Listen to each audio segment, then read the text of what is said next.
Hi friends, trading facts YouTube channel స్వాగతం. ఇప్పటివరకు మన ఛానల్ సబ్స్క్రైబ్ చేసుకోకపోతే దయచేసి సబ్స్క్రైబ్ చేసుకోండి.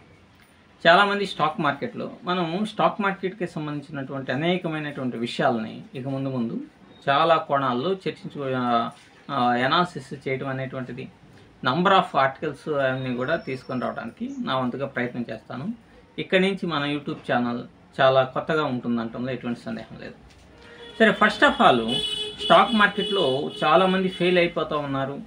చాలామంది సక్సెస్ రేట్ అనేటువంటిది ఓన్లీ 5% మాత్రమే ఉంది, 95%. ఇప్పుడైతే 96.5% ఫెయిల్యూర్స్ ఉన్నారు. ఓన్లీ సక్సెస్ రేట్ అనేటువంటిది 3.5 ఉంది. ఎందుకని ఈ విధంగా జరుగుతుంది ఏంటి అనేటువంటి దాని మీద ఈ కొత్తగా వచ్చేటువంటి స్టాక్ మార్కెట్ ట్రేడర్స్ వీళ్ళందరూ కూడా ఈ విషయాలను కనుక జాగ్రత్తగా పరిశీలించుకోగలిగితే మీరు సక్సెస్ అవటం అనేటువంటిది చాలా తేలిగ్గా ఉంటుంది. సో స్టాక్ మార్కెట్లో ఫెయిల్ కావడానికి ప్రధానమైనటువంటి కారణాలు, వాడెవడో లాగేస్తున్నాడు, మ్యానిపులేషన్ చేస్తున్నాడు, వీడెవడో లాగేస్తున్నాడు, వీడు ఇట్లా చేస్తున్నాడు, ఎఫ్ఐఎల్ అట్లా చేస్తున్నాడు అనేటువంటి కాన్సెప్ట్ని పక్కన పెట్టుకొని మనలో ఉండేటువంటి కొన్ని లోపాలను కనుక మనం సరిదిద్దుకోగలిగితే, వాటిని ఓవర్కమ్ చేయగలిగితే స్టాక్ మార్కెట్లో కోట్ల రూపాయలు, లక్షల రూపాయలు వస్తాయని మనం చెప్పుకోలేము. కానీ మన ఫ్యామిలీకి తగ్గ విధంగా ఒక 50,000 rupees per month with the capital of 1 lakh సంపాదించుకోవచ్చు. అది దాన్ని ఏ విధంగా చేస్తే వస్తుంది అనేటువంటిది చెప్తాను. అసలు మెయిన్గా స్టాక్ మార్కెట్లో లోపం అంటే ఫెయిల్యూర్ కావడానికి గల కారణాలు ప్యానిక్, గ్రీడీనెస్, ఫియర్ ఇట్లాంటివి అనేటువంటివి ఉంటాయి. అసలు ఫియర్ అనేటువంటిది ఎందుకు వస్తుంది? ఒక ట్రేడర్కి ఫియర్ అనేటువంటిది రావడానికి గల కారణాలు అనేకమైనటువంటివి ఉంటాయి. వాటిలో ప్రాథమికమైనటువంటిది మీ ఆర్థిక అసమతుల్యత, ఎకనమిక్ క్రైసిస్లో మీరు ఉండటం వలన. సహజంగా ఏంటంటే చాలామంది యూట్యూబ్లో చాలామంది ఫేక్ స్టాక్ మార్కెట్ ట్రైనర్స్ వీళ్ళందరూ లక్షలు కోట్లు సంపాదించవచ్చు అనేటువంటి ఉద్దేశంతో రకరకాలైనటువంటి వీడియోస్ చేయటం వలన మీకేమవుతుందంటే, నిజమే కదా, మనకున్నటువంటి బాధలు, మనకున్న ఈ కష్టాల నుంచి కొంచెం బయటికి రావాలి అని అంటే ఇదిగో స్టాక్ మార్కెట్ మంచి మనకు ఆయుధం అనేటువంటి ఉద్దేశంతో వాళ్ళ మాటలు వినేసేసి ఎకాఎకిన దానిలో దూకేస్తున్నాం. సో దూకిన తర్వాత మన స్టాక్ మార్కెట్ అంత ఈజీగా ఉండదు కదా. 1 or 2 లాసెస్ రాగానే మనలో భయం అనేటువంటిది కలుగుతుంది. అరే, మన ఆర్థిక పరిస్థితి అనేటువంటిది ఈ విధంగా ఉంది, మనం ఈ విధంగా లాస్ అయితే మనం ఇంకా అప్పులో కూరుకుపోతాము, లేదంటే మనం అనుకున్న విధంగా మనం నెలకి సంపాదించలేము అనేటువంటి ఒక భయం అనేటువంటిది మీలో ఏర్పడిన తర్వాత మీ బ్రెయిన్ మొత్తం కూడా ఒక కన్ఫ్యూజ్ స్టేట్కి వెళ్ళిపోతుంది. అసలు మనం ఏం చేయాలి, ఎలా చేయాలి, అసలు స్టాప్ లాస్ పెట్టాలా, టార్గెట్ని ఫిక్స్ చేసుకోవాలా, లేకపోతే ఈ స్టాప్ లాస్ అనేటువంటిది మనల్ని పెడితే ఒకవేళ స్టాప్ లాస్ కొట్టి టార్గెట్స్ వెళ్ళిపోతే మనం అనవసరంగా మళ్ళీ స్టాప్ లాస్ ఇచ్చిన వాళ్ళం అవుతామే అనేటువంటి ఒక కన్ఫ్యూజ్ స్టేట్కి మీ మైండ్ వెళ్ళిపోతుంది. దీనికి కారణం ఫియర్ అన్నమాట. తర్వాత రెండోది గ్రీడీనెస్. మనిషికి ఆశ ఉండొచ్చు కానీ అత్యాశ ఉండకూడదు.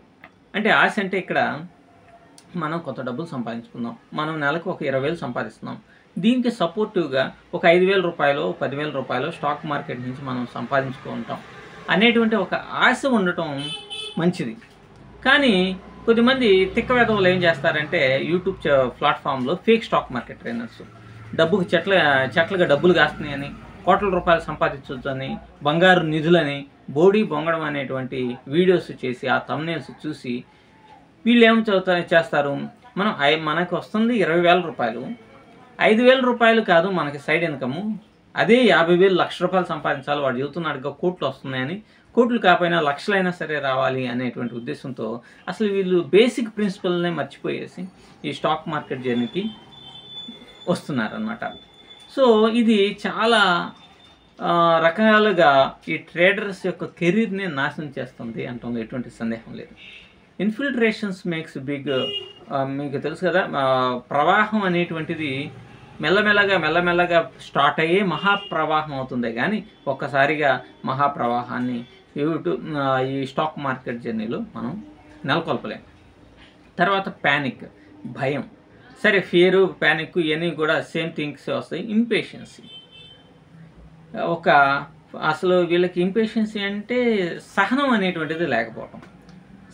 ప్రతి మనిషికి సహనం చాలా ఇంపార్టెంట్. స్టాక్ మార్కెట్లోకి వచ్చిన తర్వాత మీరు నమ్ముతారో నమ్మరు, మనకి ఫారిన్ కంట్రీస్ సంబంధించినటువంటి కొంతమంది ట్రేడర్స్ని కనుక గమనిస్తే మీరు యూట్యూబ్ ప్లాట్ఫామ్లో కూడా చూడవచ్చు. నేను చాలామంది గమనించున్నాను.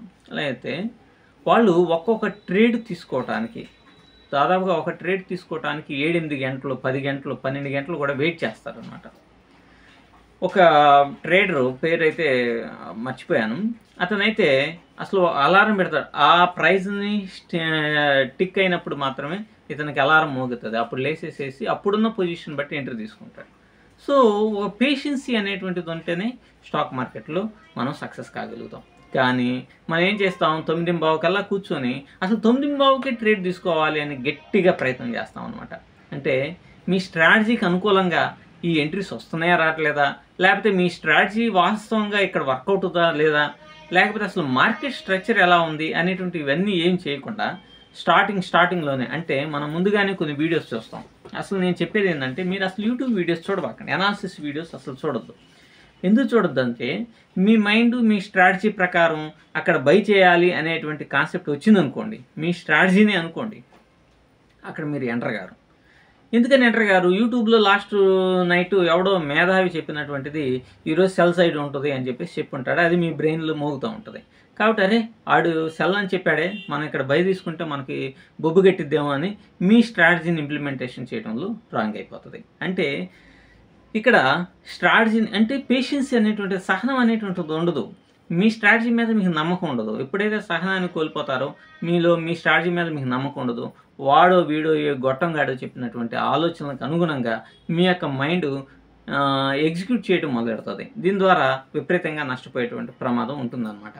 సో మనం ఎప్పుడైనా సరే ఏ విధంగా అయినా సరే మన స్ట్రాటజీ మీదనే మనం నమ్ముకోవాలి. ఫర్ ఎగ్జాంపుల్గా ఈరోజు మీరు వాడు సెల్ అని చెప్పాడు, ఇక్కడ బై ఆపర్చునిటీ వచ్చింది, బై చేశారు, అది మళ్ళీ వెళ్ళి మీ స్టాప్ లాస్ను హిట్ కానివ్వండి కాక, వాడు చెప్పిందే రైట్ కానివ్వండి కాక, కానీ మీ స్ట్రాటజీని ఒక క్రమమైన పద్ధతిలో ఒక బేసిక్ ప్రిన్సిపల్స్ తోటి ఇంప్లిమెంటేషన్ చేసినప్పుడు మాత్రమే మీ యొక్క సక్సెస్ అనేటువంటిది మొదలవుతుంది.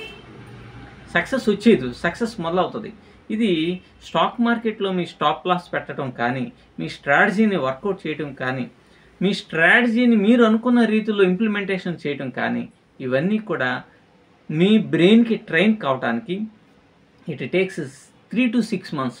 వన్స్ మీరు స్టాప్ లాస్లు మీ స్ట్రాటజీస్ని మీరు అనుకున్న విధంగా ఎగ్జిక్యూటివ్ చేయడం కనుక మీ మైండ్కి కనుక వచ్చిందంటే 6 months తర్వాత అసలు మీరు every end of the month successful amount అంటే ఒక లంసమ్ అమౌంట్ని మీరు అంటే ఖచ్చితంగా ఒక ఆకర్షణీయమైనటువంటి ఆదాయాన్ని ఖచ్చితంగా పొందగలుగుతారు.